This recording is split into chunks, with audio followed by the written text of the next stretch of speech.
Hi friends, வணக்கம். இன்றைக்கி நம்ம பார்க்க போகிறது ரொம்பவே ஹெல்த்தியான ஒரு ரெசிபி தான். அது என்ன அப்படின்னு பார்த்தீங்கன்னாக்கா, கொள்ளும் ஆளி விதையும் வச்சு செஞ்ச ஒரு இட்லி பொடி தான். இதை நம்ம இட்லி, தோசை எல்லாத்துக்கும் தொட்டு சாப்பிட்லாம். ரொம்பவே சூப்பராக இருக்கும். இதுக்கு நான் எடுத்துக்கிறதெல்லாம் பார்த்தீங்கன்னாக்கா இதுதான். ஃபஸ்ட்டு பார்த்தீங்கன்னாக்கா, ஒரு கடாயில் வந்து கொஞ்சமாக எண்ணெய் விட்டுக்கலாம். எண்ணெய் விட்டுட்டு ஃபஸ்ட்டு வந்து 1 கப் அளவுக்கு கடலைப்பருப்பு வந்து சேர்த்துக்கிறேன். சேர்த்துட்டு நல்லா வறுத்து எடுத்துக்கலாம். இது வந்து பார்த்திங்கனாக்கா நல்லா வந்து அந்த ஃப்ளாக்ஸ் சீட்லாம் சேர்த்துருக்கிறதுனால உடம்புக்கு வந்து இந்த வெயிட் லாஸ் ஆக நினைக்கிறவங்க அவங்க எல்லாருமே வந்து சாப்பிட்லாம். ரொம்பவே சூப்பராக இருக்கும். டேஸ்ட்டும் பார்த்திங்கனாக்கா ரொம்பவே நல்லாயிருக்கும். நம்ம நார்மலாக இட்லி பொடிலாம் அரைக்கிறோம்ல, அந்த மாதிரி தான் இருக்கும். கொஞ்சம் தான் டிஃப்ரெண்ட்டாக இருக்கும். ஆனால் ரொம்பவே சூப்பராக இருந்தது. அடுத்து பார்த்திங்கனாக்கா உளுந்து வந்து ஒரு 1/2 கப் அளவுக்கு உளுந்து எடுத்திருக்கேன். இது பார்த்திங்கனாக்கா கருப்பு உடைச்ச உளுந்து எடுத்திருக்கேன். ஏன்னா கருப்பு உளுந்து வந்து அவ்வளோ நல்லது உடம்புக்கு.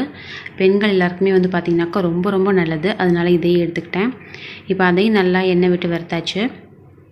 அதுக்கடுத்து கொஞ்சமாக எண்ணெய் விட்டு மல்லி வந்து ஒரு 3 டேபிள் ஸ்பூன் அளவுக்கு எடுத்திருக்கேன். அதையும் மிளகு 1 டேபிள் ஸ்பூன் எடுத்திருக்கேன். அதையும் சேர்த்துக்கலாம். சேர்த்து வறுத்துட்டு அடுத்து பார்த்திங்கனாக்கா 2 டேபிள் ஸ்பூன் அளவுக்கு சீரகம் எடுத்திருக்கேன். அதையும் சேர்த்துக்கலாம். சேர்த்துட்டு நல்லா வறுத்து எடுத்துக்கலாம். நல்லா அதோட மணம்லாம் வரும். அந்த மாதிரி மட்டும் வறுத்தா போதும். ரொம்பலாம் கருக விட்டுறக்கூடாது. ஸ்டவ் வந்து சிம்லேயே வச்சுக்கணும். இப்போ அது எல்லாத்தையும் எடுத்து போட்டுட்டு அடுத்து பார்த்திங்கனாக்கா கொள்ளு வந்து நல்லா 1 கப் அளவுக்கு எடுத்திருக்கேன். நம்ம கடலைப்பருப்பு எவ்வளோ எடுத்தோமோ அந்தளவுக்கு. இந்த கொள்ளு பார்த்திங்கனாக்கா சொல்லுவாங்க, இளைச்சவனுக்கு எள்ளு கொளுத்தவனுக்கு கொள்ளு அப்படின்னு சொல்லுவாங்க. அந்த மாதிரி கொள்ளு வந்து பார்த்திங்கன்னா நல்லா வந்து உடம்பை வந்து குறைக்க உதவி செய்யும். ஸோ இப்போ இது பார்த்திங்கனாக்கா 1 கப் எடுத்திருக்கேன். இதையும் கொஞ்சமாக எண்ணெய் விட்டு நல்லா வறுத்து எடுத்துக்கலாம். நம்ம வந்து நார்மலாக வந்து கொள்ளு ரசம் இந்த மாதிரிலாம் சாப்பிட்லாம். ஆனால் வந்து இது வந்து பொடியாக சாப்பிடும்போது கொஞ்சம் நமக்கு டிஃப்ரெண்ட்டாக இருந்தாலும் நல்லா சாப்பிட கொஞ்சம் நல்லாயிருக்கும். நம்ம தோசை மாதிரிலாம் நல்லா போட்டு நல்லா சூப்பராக முறுன்னு பொடி தோசை மாதிரிலாம் சாப்பிட்லாம். ரொம்ப சூப்பராக இருக்கும். இப்போ அதையும் வறுத்து எடுத்தாச்சு. அதுக்கடுத்து பார்த்திங்கனாக்கா ஃப்ளாக்ஸ் சீட்ஸ் இருக்குது. இதையும் வந்து இப்போ எடுத்துக்கிறேன். இது வந்து பார்த்திங்கனாக்கா அப்படியே தெரிக்கும். கடுகு எப்படி வெடிக்கும் அந்த மாதிரி வெடிக்கும். இதுவும் நல்லா வெடிக்கும். நம்ம மூடி வந்து வச்சுக்கலாம். நல்லா படப்படன்னு தெரிக்கும். ஸோ கேர்ஃபுல்லாக பண்ணுங்கள். மூடி போட்டு பண்ணிக்கோங்க. இப்போ இதையும் 1 கப் எடுத்துருந்தேன். இதையும் நல்லா வறுத்து எடுத்தாச்சு. இதுக்கப்புறம் பார்த்திங்கனாக்கா ஒரு 10லேருந்து 12 பல் அளவுக்கு பூண்டு எடுத்துக்கலாம். அதை தோலோடையே போட்டிருக்கேன்.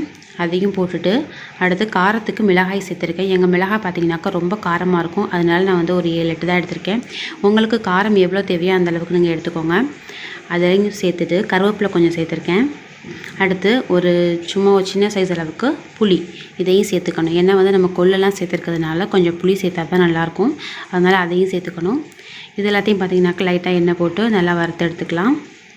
அவ்வளோதான். இது எல்லாத்தையும் நல்லா நல்லா காய வச்சுட்டு அரைச்சி எடுத்தோம்னாக்கா சூப்பரான ஒரு பொடி வந்து ரெடி ஆயிரும்.